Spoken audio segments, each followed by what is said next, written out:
So Nintendo Music is a thing that exists now. This comes after a very long time of people like myself asking Nintendo to please make their music available for streaming, because they're constantly taking down accounts that just upload their music to YouTube. Rest in peace to Gilva Sunner. And of course they did it in their own unique way and made it their own app that you have to have a Switch Online membership to access, and this music is not available on Apple Music, Spotify, etc. Sure, it's not the best case scenario, but honestly, I will take what I can get. Now, you'd think Nintendo has a wide history of music across their hundreds and hundreds of games that they put out over the last 40 plus years. But despite that, there's a pretty bare bones selection of music available on this app. Sure, it's a lot of songs, but there aren't even 30 games available on this. I will say for sure that this has a lot of features that are really cool, including extending the songs to 15 to 30 to 60 minutes, as well as the spoiler prevention feature, which I actually think is genius. Basically, it'll allow you to filter out songs from games that you haven't played yet. My biggest gripe with the app, however, is that there is no credit to the composers of these songs. It just says what game it's from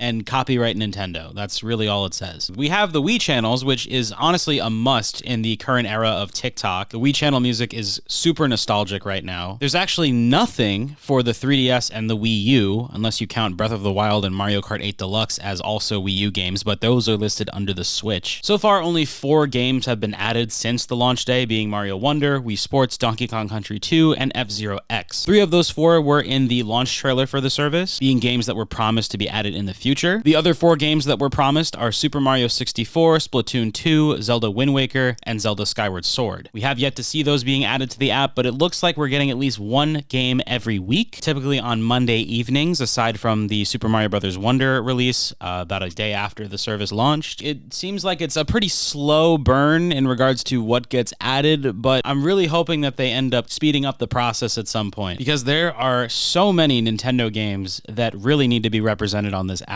I'm also pretty sure that Smash Brothers is going to be a legal nightmare for this, especially Brawl and Onward, so I can't imagine those games are coming anytime soon. There's a lot to love about Nintendo Music, and there's a lot that could be improved. My complaints are just like most other people's complaints though, so will these things happen? Who knows? Let me know what you guys think about Nintendo Music down in the comments and what songs you've been listening to. And if you haven't already, be sure to check out my page for all things Nintendo and movies and pop culture. I'll see you soon.